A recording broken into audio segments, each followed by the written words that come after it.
Welcome back guys. Today we are going to discuss about semantic searches in LangGraph. It is saying beyond simple retrieval, the store also supports semantic search, allowing you to find the memories based on meaning rather than exact matches. I believe you are aware of embeddings and embeddings databases like ChromaDB. In today's video, we are going to use LangGraph on store to store the embeddings. So they are using OpenAI's embedding model. But for in today's video, we are going to use Ollama's embedding model. Here I just simply type Ollama list and it lists down all the models. I have QN 2.5 and MXBAI embed large latest one. So you simply have to type Ollama pull and you have to pull this model to create the embeddings. After downloading this model, you have to simply type Ollama list and it will show the model in this list. Here I import in-memory store to store the embeddings, and from LangChain Ollama I import Ollama embeddings. It will generate the embeddings. So now I will create the object of Ollama embeddings, and here I have to specify the model name. Our model name is this MXBAI embed large latest one. Let's store it in a variable like embeddings. And let's run the program. We have created the object of Ollama embeddings, that is embeddings. Let's test this embeddings. I will say embeddings.embed query and here I will say hello. It will create the embedding of this hello text and let's store it in a variable like vec means vector. Now let's print the vector. It print this whole vector. It is too lengthy. I just only want to print the length of the vector. I will simply say length of VEC, mean I just only want to print the length. So it print 1024, mean our this model will create or generate the embeddings and embeddings length will be 1024. Each embeddings length will be 1024.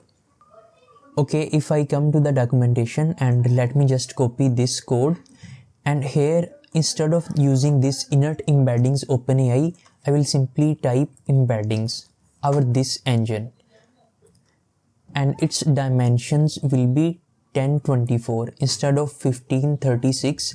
Our embeddings length will be 1024.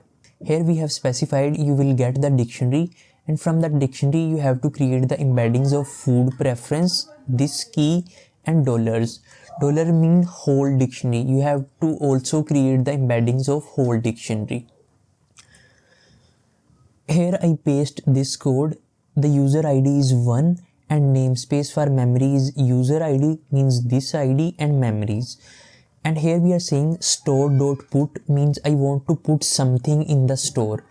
What it is namespace for memory, the namespace, and unique ID. I will create the unique ID by using UUID, and here I will pass actual data or dictionary. Our dictionary is food preference, and in food preference there is I love pizza, mean it will create two embedding vector. Here we have specified you will get the dictionary. So just create the embeddings of food preference. So it will create the embeddings of this I love pizza, this one, and another one it will create the embeddings of this dollars. Dollar mean you have to create the embeddings of whole dictionary. It's mean it will create two embedding vector. First embeddings vector will have I love pizza, mean it will create the embeddings of this text, and another vector will contain this whole dictionary. I just paste this code. This code will search the result from our store. Here we are specifying store.search. Namespace for memory means from this namespace what we have to search. We have to search what does the user like to eat. So what basically happened when we run this code, food preference I love pizza, it will go to this embeddings, this engine, and this engine automatically call this embed query and it will automatically create the embeddings of this data.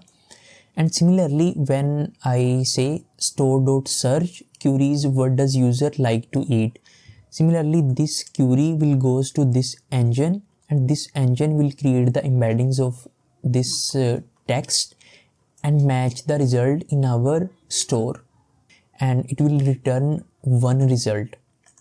Let me just run this cell, and now I will say for rs in results print rs, and I just only want to print something like \n.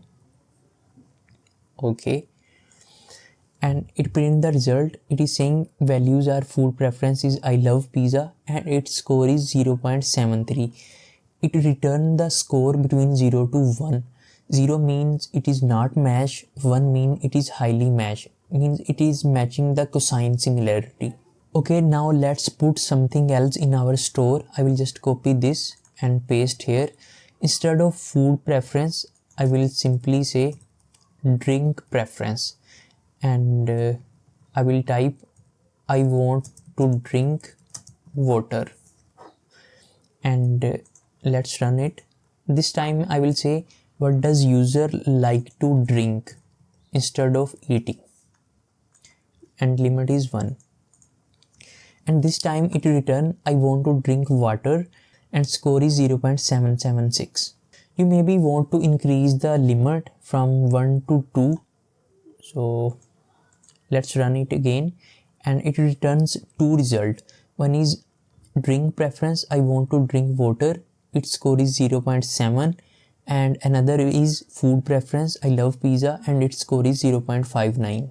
If we come here on the documentation, and it is saying you can control which part of your memories get embedded by configuring fields parameter or by specifying index parameter when storing the memories. Let me just copy these lines, and I will paste here. Here we are specifying store.put namespace for memory, means namespace for memory will be same, and our against this memory we are creating unique ID. Our ID will be different, and it is the dictionary that I want to store. Here we have two things. One is food preference, I love Italian cuisine, and context is discussing dinner plans. Here I am specifying index is food preference, means I just only want to store food preference, not the context. If you want to create the embeddings of context, you need to specify here in the list by using comma and context like this way. If you will do something like index is equal to false, then store without embeddings, means it will be still retrievable but not searchable. So that's it for now, guys. If the video is helpful, then don't forget to like and subscribe. See you in next video.